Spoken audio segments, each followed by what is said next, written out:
السلام عليكم مرحبا بكم في البودكاست قادات. معكم أميمة، وكما كل 15 يوم غنتعرفوا في هذا الابيزود على une nouvelle femme inspirante وعلى son parcours particulier بلي او et les bas ديالو. كما عارفين l'idée aussi derrière هذا البودكاست هي aussi أننا نكتشفوا وراء الكواليس ديال النجاحات القادات اللي كنستهدفوا باش تكون قصتهم لكل وحدة وواحد فينا مصدر الأفكار جديدة وإلهام قوي لتحقيق كل الطموحات ديالنا. الضيفة ديال قادات اليوم هي سهام بن صاري. كما غتسمعوا صعيب نقدمها لكم en un seul titre. Siham est architecte paysagiste, entrepreneur et depuis quelque temps coach certifié. Mais elle est surtout واحد الإنسانة اللي ما كتستسلمش، اللي عرفت تتجاوز des situations difficiles grâce à sa persévérance. كل عام الشوف ديال سهام غادي وكينقص. فاش اكتشفت المرض ديالها il y a quelques années كان يمكن ليها تسمع الهضره ديال الطبيب ديالها وتحبس كل شيء، ولكن سهام كما غتسمعوا اختارت تشعل من هذه الوضعيه ان فري موتور لسي بروجي. في هذه الحلقه عاودت لينا سهام كيفاش تحدات هذه الاعاقه et a réussi l'ascension du Kilimanjaro. Elle nous parle aussi de comment elle a appris à s'accepter pour dépasser ses limites, de l'importance d'écouter son corps et surtout d'être acteur de sa vie. Donc بلا ما نطول عليكم دابا نخليكم تكتشفوا هذا اللقاء. Bonjour Siham, merci d'avoir accepté l'invitation de Qadat. Bonjour Anima. Et tout d'abord félicitations parce que je viens d'apprendre qu'il y a aussi la soutenance dialogue pour devenir coach certifié. Donc on connaît Siham en tant que paysagiste, architecte, en tant aussi qu'alpiniste. Et donc là c'est une nouvelle corde que tu viens de rajouter à ton arc. Et j'ai l'impression que Siham a dit elle a les challenges. Oui, tout à fait. Je pense que c'est quelque chose qui me parle beaucoup, relever les défis. Effectivement, je suis architecte paysagiste de formation et designer d'intérieur. Un métier que je pratique depuis plus d'une vingtaine d'années, que j'adore. Effectivement, j'ai fait quelques ascensions. Ça, c'est le plaisir d'être dans la grande nature. Et le coaching, effectivement, c'est un domaine nouveau pour moi. Ça fait à peine 2 ans à peu près 3 ans que je suis là-dedans et que ma vie a pris un tournant particulier à partir de ce moment-là où j'ai connu le monde du coaching. D'accord. Voilà. Et donc, par rapport au fait d'apprécier les challenges et à vouloir relever les défis, on va y revenir. عندك واحد القصة اللي particulière. Je voulais juste savoir si déjà في ton enfance, est-ce que tu étais un enfant suractif ou la بالعكس كنتي هادئة et c'est après en grandissant et avec le déclic dont on va discuter tout à l'heure عاد جاتك هذيك la volonté de te dépasser. Je pense que mon histoire, ma jeunesse y est pour beaucoup. Mes parents m'ont transmis de belles valeurs d'ouverture, de tolérance, donc ce qui explique l'amour de la nature, des grands espaces et découverte on va dire des peuples racines, des peuples authentiques. Donc on a fait beaucoup de voyages. Et il y a aussi les valeurs de travail, de persévérance qui nous ont été transmis par nos parents. Et je pense que c'est tout ce bagage-là qui me pousse aujourd'hui à relever ces défis. Ça fait partie de moi. Voilà. Donc on a dit que la formation de base d'IALEC c'était architecte paysagiste, c'est des études que tu as menées au Canada avant de travailler aussi à l'international, donc avec un passage notamment au Portugal, j'ai fait mes recherches. Et donc je voulais savoir comment s'est passée cette période Kharij al-Maghreb et surtout qu'est-ce qui a fait qu'à un moment tu t'es posé la question et tu as surtout décidé أنك تدخلي المغرب. D'accord. Alors, effectivement, j'ai fait mes études au Canada donc pendant 5 ans à faire l'architecture de paysage et le design d'intérieur. J'ai fait 3 années à l'étranger pour acquérir de l'expérience professionnelle, notamment à Paris, une année à Paris, une année à Lisbonne et une année au Canada. Et c'est des expériences très enrichissantes, bien évidemment, au niveau professionnel et aussi pour apprendre la vie tout court. Et bien sûr, bon, le retour au pays s'est imposé à moi parce que ça reste mon pays. J'y ai ma famille. Il n'y a pas eu d'hésitation? Bien évidemment qu'il y a une hésitation et que j'avais un moment voulu rester à l'étranger. Bon, il faut dire un mode de vie toujours beaucoup plus libre et où la créativité est beaucoup plus facile à exercer. Mais voilà, il y a eu quand même l'appel du pays, l'appel de la famille, je pense qu'ils ont été beaucoup plus forts que tout ça. Et alhamdoulilah, avec du recul, je suis très contente d'être rentrée. Il faut dire que les débuts n'ont pas été faciles, mais je pense qu'aujourd'hui ça paye et je suis très contente d'avoir franchi le pas de retourner chez moi et de faire des choses pour mon pays.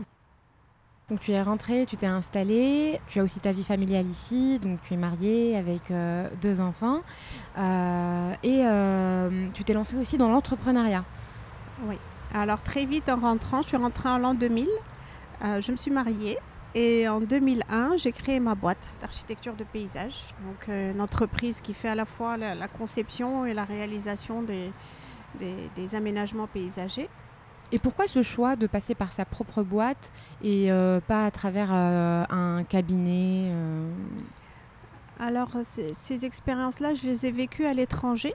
Donc les 3 années à l'étranger, j'ai travaillé en entreprise dans des bureaux d'architecture de paysage et d'intérieur. Et donc en arrivant ici, forcément c'est un domaine qui n'était pas connu du tout à l'époque. Donc tout était à faire. Et j'ai saisi l'occasion très rapidement pour ouvrir ma boîte et travailler pour mon propre compte. Et à ce niveau-là, est-ce qu'il y a eu des défis, des challenges qui قلتي هذا le domaine ديال البيزاجيزم ما كانش معروف بزاف في المغرب. Est-ce qu'il y a eu des efforts بعدا de vulgarisation pour expliquer بعدا شنو هو le métier ديالك وشنو كديري et comment tu t'y es pris?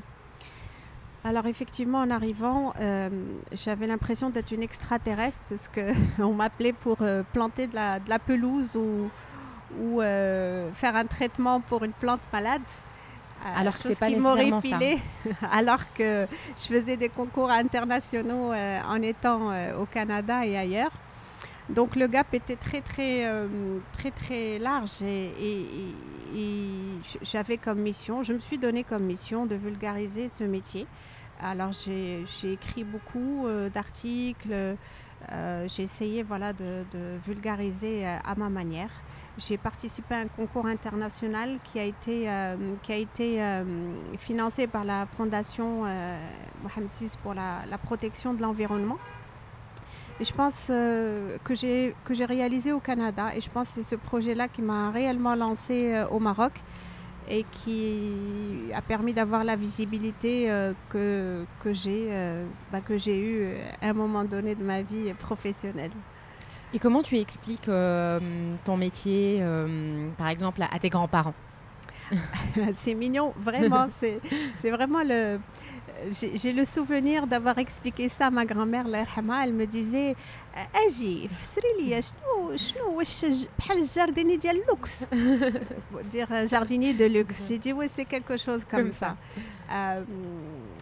En fait, on intervient beaucoup sur les aménagements paysagers, mais au niveau de la ville, au niveau de grands projets, de grands complexes immobiliers, hôteliers. Et ça passe pas nécessairement par les plantes uniquement, mais aussi par la voirie, par l'éclairage public, par les revêtements, par le choix et bien évidemment des plantes. Donc ça reste quand même vague et large comme intervention. Et encore une fois, on intervient à plusieurs échelles. Ça passe du grand complexe de la ville au petit jardin privé, à la petite terrasse. Donc c'est assez varié comme champ d'intervention.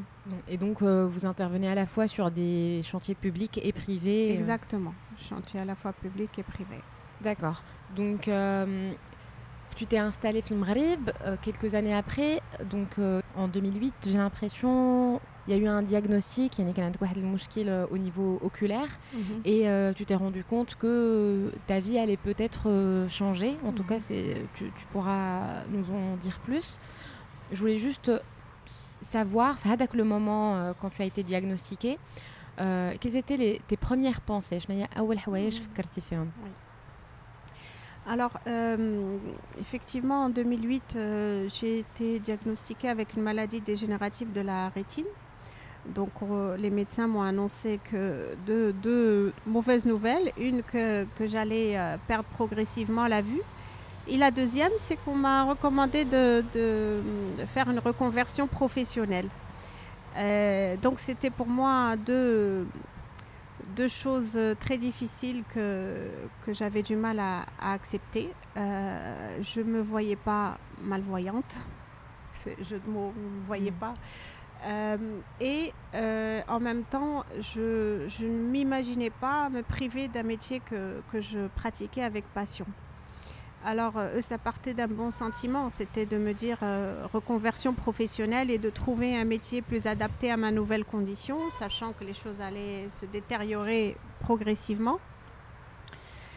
Et bien évidemment, à ce moment-là, j'avais l'impression que le ciel me tombait sur la tête. Et donc, c'était très difficile. C'est une période que j'ai pas très bien vécue.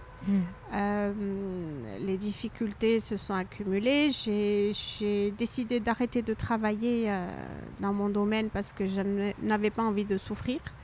C'était une très grosse erreur parce que j'aurais pu continuer encore et encore. Et j'attendais cette dégénérescence en fait. Et j'ai perdu beaucoup de temps. Tu t'es arrêtée combien de temps? Je me suis arrêtée, je vais dire 2 années, mais pas arrêtée complètement, mais j'ai arrêté d'avoir du plaisir à faire ce que je faisais. C'était plutôt alimentaire. Je travaillais parce que j'étais obligée de le faire, mais il n'y avait plus de plaisir. Entre-temps, les choses ont commencé à se détériorer progressivement. Et les difficultés au niveau du travail commençaient à se faire ressentir. Et à ce moment-là, j'avais deux options qui se présentaient à moi. C'était soit continuer à me morfondre dans mon coin et me dire voilà, c'est comme ça, et je continue à faire ma victime. L'autre option, c'était de me dire la maladie est là, les difficultés sont là, qu'est-ce que j'en fais? Soyons créatifs et positifs et qu'est-ce qu'on peut en faire? Et en fait, c'est à ce moment-là que je suis rentrée dans le monde du coaching et vraiment, ça a été un tournant extraordinaire dans ma vie. Qu'est-ce que ça t'a apporté exactement, le coaching? Ça m'a apporté beaucoup de choses. Déjà vraiment, en gros, à revoir, à réformer complètement mon mode de pensée. C'est vraiment... libérer mes blocages, assouplir mes rigidités parce que j'en avais déjà à la base et avec ma maladie ça s'est vachement accentué et j'ai appris à faire le deuil de ce que j'ai pu être, d'accepter la nouvelle Siham avec sa nouvelle condition. Et ça c'est vraiment un travail de longue haleine et c'est un projet titanesque, Ça a l'air de rien dit comme ça, mais c'était un gros travail sur moi-même qu'il fallait que je fasse. Et alhamdoulilah, aujourd'hui, je suis très contente parce que j'y suis arrivée. Et ça, grâce à ce coaching, à mes coachs formateurs que je remercie du fond du cœur. Et grâce à toutes les expériences que j'ai vécues, je dirais, à la montagne. On va revenir à la montagne, mais je voulais juste savoir comment s'est fait la prise de décision d'aller demander de l'aide, en fait. Comment tu t'es dit, en fait, ce qu'il me faut, c'est le coaching? D'accord. Alors, j'ai commencé par aller voir un psychothérapeute. Je n'ai pas vraiment aimé l'approche parce qu'on est en mode ok, on revient sur le passé, on revient sur les difficultés et on rabâche ça non-stop. Et en fait, on n'est pas du tout dans une logique de démarche positive ou voilà, qu'on va aller de l'avant. Voilà. Et ça, je l'ai fait avec le premier psychothérapeute, le deuxième, et j'ai réalisé que non, basta, c'est pas ça dont j'ai besoin. C'est vraiment une approche positive et qui va m'aider à vraiment aller de l'avant et à utiliser ces difficultés comme tremplin pour en faire quelque chose. Et j'ai lu des bouquins à ce moment-là, des moments précis de ma vie qui m'ont vachement aidé à franchir cette étape d'aller vers le coaching. Généralement, à de la question des bouquins à recommander, je la pose jusqu'à la fin de l'émission, mais puisque c'est venu maintenant, est-ce qu'il y a eu justement un bouquin marquant que tu pourrais nous recommander ? C'est un beau bouquin marquant, c'est le pouvoir du moment présent d'Eckhart Tolle. Que j'ai adoré parce que là, vraiment, ça nous montre à quel point le vivre le moment présent, l'instant ici et maintenant, et ne pas être là à ressasser le passé ou à appréhender le futur, tout se passe maintenant. Donc c'est en fait ouvrir le champ des possibles. Quand on est dans le moment présent, tout est possible à ce moment-là. Et un autre livre qui est quand même barbant à la lecture, mais quand même avec des enseignements extraordinaires, c'est Du désir au plaisir de changer. Et c'est en lisant ce livre-là qu'à un moment donné, d'ailleurs je n'ai pas retrouvé le passage, où c'est à ce moment-là où j'ai dit je vais aller à la montagne, je veux relever un défi. Donc c'est comme ça qu'est venu le déclic. C'est comme ça qu'est venu le déclic. Et pourquoi exactement la montagne ? Pourquoi la montagne ? Parce qu'en fait, j'ai des souvenirs extraordinaires en étant jeune avec mes parents à sillonner le Maroc du nord au sud, d'est en ouest. C'est vraiment, on a vécu des moments magiques en famille à aller marcher dans la grande nature, à découvrir des coins reculés. Et j'ai le souvenir de ces vibrations qu'on peut ressentir, que j'ai pu ressentir à ce moment-là. C'était des moments magiques que j'ai bien évidemment reproduits avec ma petite famille, mon mari, mes enfants, nos amis, etc. Et à un moment précis, j'ai eu vraiment une envie d'y retourner et de revivre tout ça, sachant qu'après mon diagnostic et toutes les difficultés, c'est comme si je m'étais étiquetée handicapée et qu'à ce moment-là, ce n'était plus possible d'aller dans la grande nature, de marcher dans des conditions difficiles, etc. Pour moi, c'était plus vraiment possible. Or, l'impossible n'existe pas. Voilà, il y a toujours moyen de relever des défis si on a la volonté. Je pense qu'il n'y a aucune raison pour que ça ne fonctionne pas. Et effectivement, il en faut de la détermination. Donc, tu t'es lancée dans un projet presque fou, puisque tu as décidé de faire l'ascension du Kilimandjaro, je précise, sans préparation. Exactement, sans préparation. C'était sur un coup de tête. En fait, j'étais à une phase où je commençais à perdre sérieusement mon autonomie pour mes déplacements. Et à ce moment-là, j'avais une envie obsessionnelle de marcher. Je disais à mon mari, je veux marcher, des fois même en pleurant. Il me disait, mais marche, mais je suis à côté de toi. Mais justement, je disais, je ne veux pas avoir quelqu'un à côté de moi. Je veux marcher toute seule. Ça faisait 2 ans que j'avais ma canne blanche dans le sac, mais que je me refusais d'utiliser parce que je ne l'acceptais pas encore. Donc j'avais une envie d'autonomie. J'avais envie de me libérer, sortir de ma zone de confort. Vraiment, j'avais envie de cheminer et d'être seule. Vraiment de vivre un moment d'introspection, loin de tous les miens et être en connexion avec le ciel, avec la nature, avec moi-même. Voilà, c'est dans cet objectif-là que j'ai fait mon ascension dans le Kilimandjaro. Mais décris-moi, donc tu arrives, c'est entre la Tanzanie Et le Kenya. Tu arrives en dessous de la montagne qui fait plus de 5000 mètres de hauteur. Qu'est-ce que tu te dis? Alors, en regardant cette montagne, je me disais, je vais probablement pas arriver au sommet. Je disais à mes coéquipiers, bon, vous prendrez la photo de moi avec vous, vous ferez un petit coup de Photoshop. J'étais persuadée que j'allais pas y arriver, mais j'avais juste envie de faire un bout de chemin avec eux, avec des coéquipiers que je ne connaissais pas, donc que j'ai connus sur la route. Sur la route, exactement.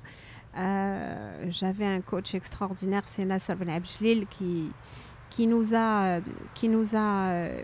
bien coachés, qui nous a bien encadrés, nous a bien soutenus. Et qui était déjà le premier Marocain à avoir franchi l'Everest. Exactement. C'est vraiment... voilà, donc c'était des moments magiques qu'on a vécu pendant 6 jours à cheminer sur les flancs du Kilimandjaro. Et finalement, j'ai réalisé que chaque étape franchie, en fait, me donnait envie d'aller encore plus haut. Loin. D'aller encore plus haut jusqu'à arriver au sommet. Ouais, donc c'était une belle victoire. Pas nécessairement celle d'arriver au sommet, mais surtout d'avoir pu surmonter mon handicap. Parce que j'ai pris conscience que quand même dans mes conditions, arriver jusqu'en haut, c'est quand même... voilà, c'est en toute modestie. J'étais fière de moi. Et ça m'a vraiment réconciliée avec moi-même, avec mes réelles capacités. C'est à ce moment-là que j'ai réellement accepté ma maladie. Que je me dis, bon, bah, c'est pas arrivé par hasard. Je pense que le ciel nous envoie des signaux par moment. À ce moment-là, je l'ai pris comme un cadeau. Je me suis dit que peut-être que si j'avais pas eu cette maladie, j'aurais jamais vécu une expérience pareille, une expérience unique. Donc je me suis sentie chanceuse à ce moment-là. Puis on se rend compte aussi que les limitations sont parfois plus psychologiques que physiques. Complètement, ouais, complètement. J'ai réalisé la force du mental et de la volonté à ce moment-là bien précis, sachant que j'avais aucune préparation physique. Et voilà, je pense que c'est mon mental qui m'a porté aussi haut. Ouais. Et ce que je trouve aussi intéressant, c'est qu'il y a eu une dynamique un peu progressive. Donc tu nous disais qu'à chaque étape, tu voulais aller plus loin. Il n'y a eu aucun moment de down, aucun moment de doute ou de difficulté même pendant l'ascension? Les difficultés, il y en a eu tous les jours. Hein. C'est quand même des 6 à 8 heures de marche par jour, voire 12 vers le sommet. Les difficultés étaient là, mais curieusement, j'avais un mental incroyable durant cette ascension. Et j'avais une rage en moi. Je pense que j'avais accumulé beaucoup de frustration.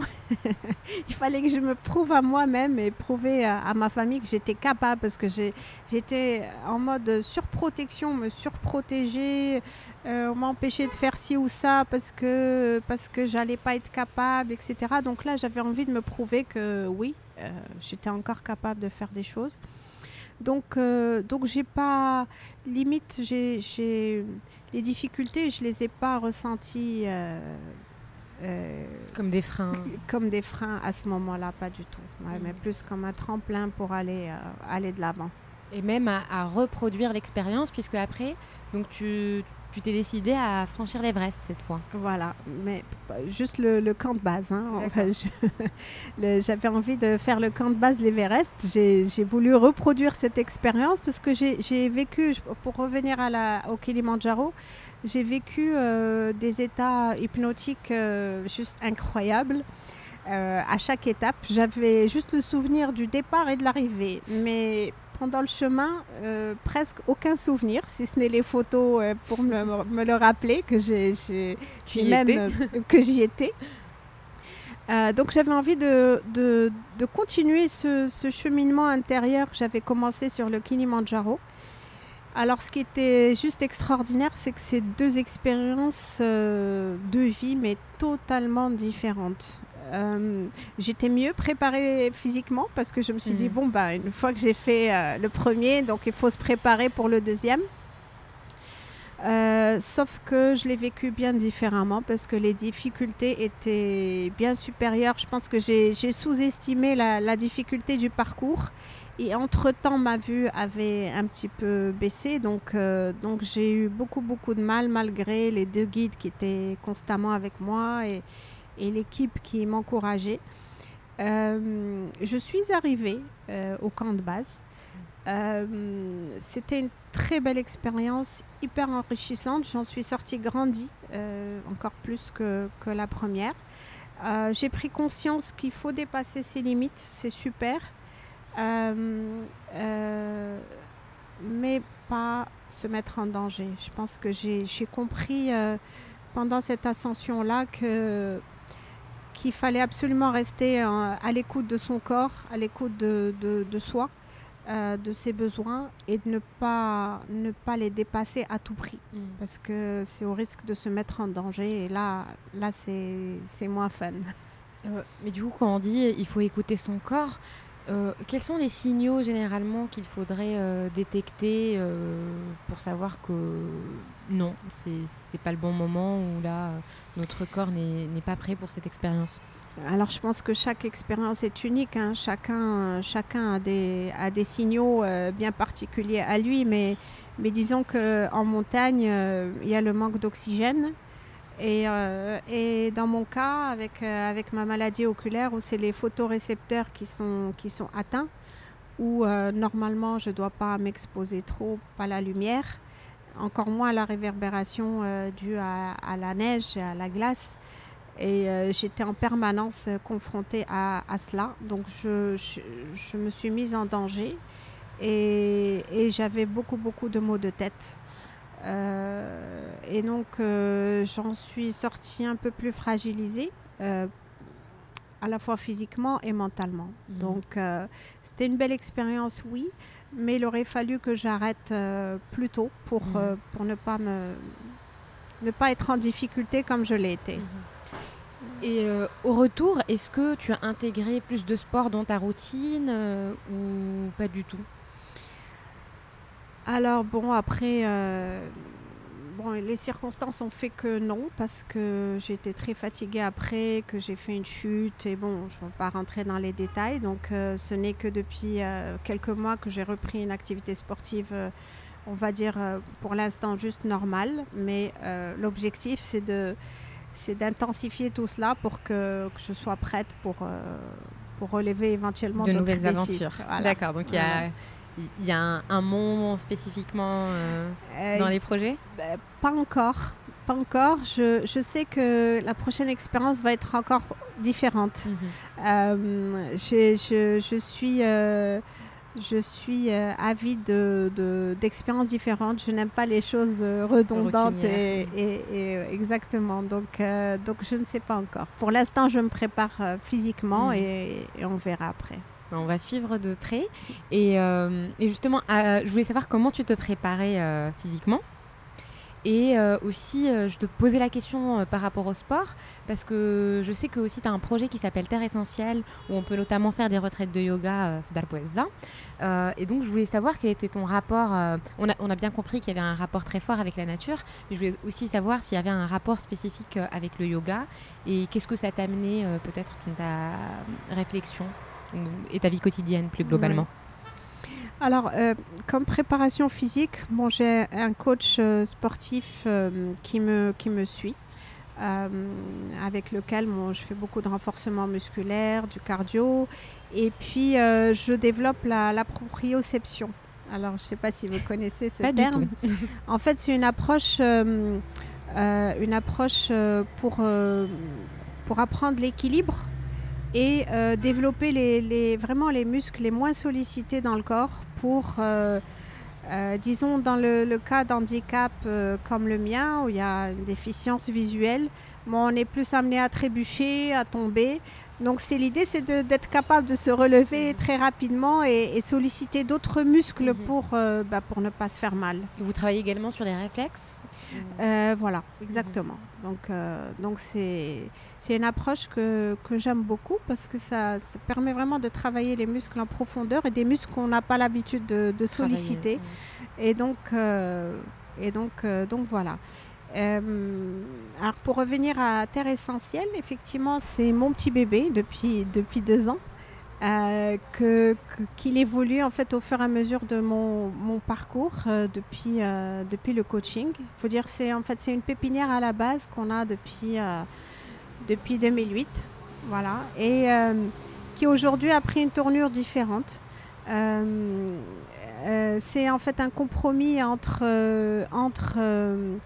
le monde du coaching dans lequel je me suis lancée et puis mon métier de base, ma passion qui est l'architecture de paysage.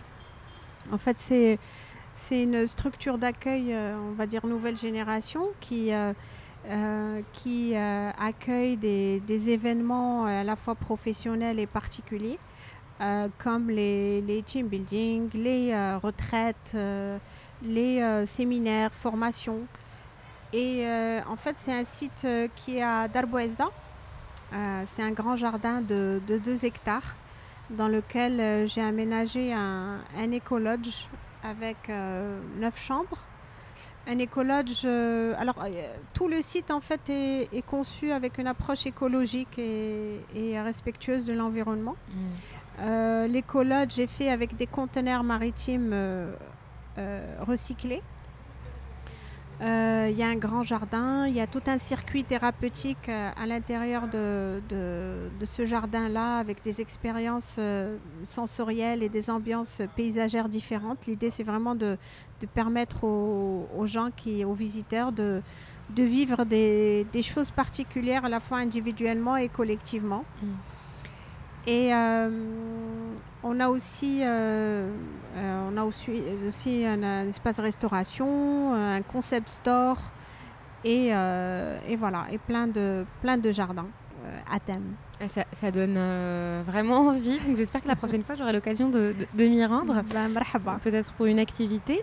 Et donc comme on a pu l'entendre, le parcours de Siham et la vie quotidienne de Siham est très riche d'expériences très diverses entre le projet Terre Essentielle, ton travail en tant que paysagiste et dans un futur proche aussi de coach.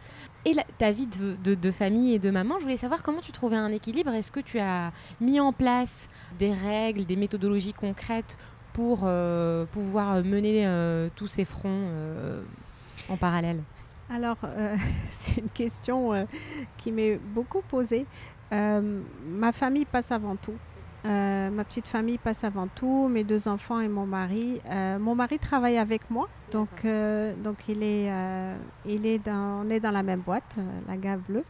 Donc on a l'occasion de se voir beaucoup dans le cadre du travail et de s'entraider, parce que de toutes les façons, j'aurais pas pu monter ce projet-là sans lui. Et lui n'aurait pas pu non plus sans moi, donc on se complète parfaitement pour ce projet-là. Et donc c'est pas évident de mener de front tous ces projets en même temps, mais je pense que je suis animée par une passion qui est là, qui est bien visible, donc et donc j'en profite parce que je me fais avant tout plaisir dans ces projets-là. Et j'ai envie de dire, c'est pas évident non plus de travailler aussi avec l'homme avec qui on partage sa vie. Oui, c'était pas évident au départ.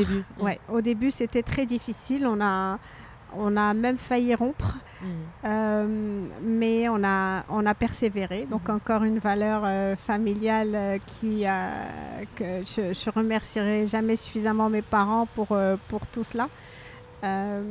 Oui, on a persévéré tous les deux et alhamdoulilah, aujourd'hui on a trouvé notre équilibre et je me dis que quelque part heureusement qu'il est là, parce que avec ce qui m'est arrivé, je pense que j'aurais soit abandonné, soit J'aurais mis ça entre parenthèses. En tout cas, ça n'aura pas pris la tournure que ça a pris aujourd'hui. Et c'est en grande partie grâce à mon mari. Et vous savez mettre des limites, par exemple, vous dites on va parler de boulot que quand on travaille sur un chantier, ou là, il y a quand même des débordements. Des débordements.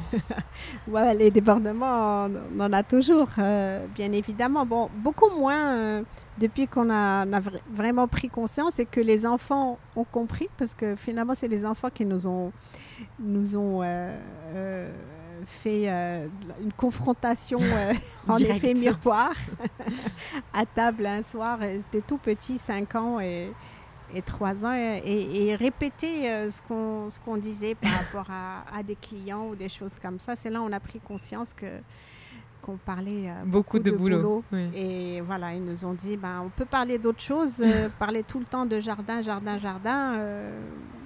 Et en fait, voilà. Mais effectivement, on est passionnés tous les deux, donc ça revient un petit peu dans notre vie de quotidienne. Ouais. Et par rapport à Terre Essentielle, parce que justement, en découvrant actuellement le projet, je me rends compte qu'il y a plusieurs dimensions. Il y a à la fois une programmation sportive portée sur l'extérieur, il y a à la fois le travail avec les publics au sens large, à la fois individuels qui vont venir peut-être passer quelques nuitées à l'écolodge, mais aussi des entreprises qui pourraient organiser des activités de team building, etc. Puis la restauration. Donc ça demande vraiment des compétences managériales assez fortes. Et j'ai envie de savoir, quelle est votre recette ? Est-ce que vous gérez aussi cela, ou est-ce que vous passez peut-être par d'autres moyens en responsabilisant par exemple d'autres personnes ? Alors, pour commencer, en ce qui me concerne, je suis très bonne dans la conception et la réalisation du projet, dans le sens où je l'ai monté. Je continue à le monter. C'est quelque chose qui évolue et qui est tout le temps en mouvement. Maintenant, au niveau de la gérance, je cherche quelqu'un pour s'en occuper, parce que c'est très, très, très prenant pour garder un niveau qualitatif. Ça demande vraiment une énergie incroyable, chose que je ne peux pas gérer seule. Justement, donc je suis à la recherche de personnes pour m'accompagner à ce niveau-là. Et tu as déjà des moyens pour outsourcer ces compétences-là ? Comment tu comptes t'y prendre en fait ? Comment je compte m'y prendre ? Déjà en parler autour de moi, et puis m'y atteler là tout de suite, parce que en fait j'étais prise avec mes formations, j'étais prise avec la réalisation du projet.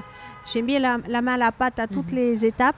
Arriver à la gérance, là je bug. Je pense que c'est une compétence que je n'ai pas. Et je pense qu'il ne faut pas chercher à faire tout soi-même, parce qu'à un moment on n'y arrive plus, ou ce sera au détriment de la qualité du projet. Et donc j'attends de trouver la bonne personne pour commencer réellement. Donc jusqu'à présent, on a fait des événements ponctuels, mais l'idée c'est qu'à partir de maintenant, que ce soit quelque chose de très régulier, étant donné que toute la structure est prête. Voilà. Mais en tout cas, moi, ce que je retiens, c'est effectivement cette volonté de se faire entourer aussi par des gens qui sont plus compétents que nous sur certains domaines. Et je pense que c'est un signe de maturité et aussi de volonté d'aller de l'avant. Et aussi par rapport à l'aventure physique et mentale qui est l'ascension, une bonne qualité qui est la persévérance et la volonté de se dépasser. Peut-être pour finir, on pourrait revenir sur cette question de persévérance et surtout de comment sortir de sa zone de confort. Que pourrait nous dire la coach là-dessus ? Alors, il y a une citation qui m'a vachement interpellée et que je ressors souvent. C'est on n'est pas responsable de ce qu'on nous fait ou ce qu'on nous a fait. On est responsable de ce qu'on en fait. Je pense que ça résume tout. À partir du moment où on n'est plus dans la position de victime et qu'on n'est plus... on n'est plus spectateur de notre vie. Là, je pense qu'on ouvre un champ de possibles. C'est que voilà, on est acteur et producteur de notre vie. À nous d'en faire ce qu'on veut. Je pense que c'était ma plus belle leçon de vie et j'espère qu'elle le sera pour d'autres. Merci beaucoup. Je t'en prie, Oumaima. Merci à toi. كانت هذه الحلقة مع سهام بن ساري اللي j'espère va résonner auprès de plusieurs d'entre vous. أنا en tout cas خلتني نعاود نفكر notamment في la notion des croyances limitantes ولا les blocages اللي كيكونوا عندنا في راسنا وما كيخليوناش نتمكنوا من كاع الإمكانيات ديالنا. سهام فكرتني أنه surtout الخوف اللي كيحبسنا من بزاف ديال رياليزاسيون وأنه en dépassant la peur tout devient possible. الحلقة ديال اليوم سالات، فإذا كانت عجبتكم ما تنساوش بارطاجيوها مع votre entourage. شكرا لكل الناس اللي كيسمعوا الحلقات ديال قداس واللي كيشجعونا. Et comme toujours تقدروا تساندونا en parlant du podcast autour de vous, en suivant قداس على Facebook ou Instagram et en laissant 5 étoiles et des commentaires sur Apple Podcast et ou sur les réseaux sociaux. شكرا مرة أخرى et à dans 15 jours في حلقة جديدة مع قداس جديدة.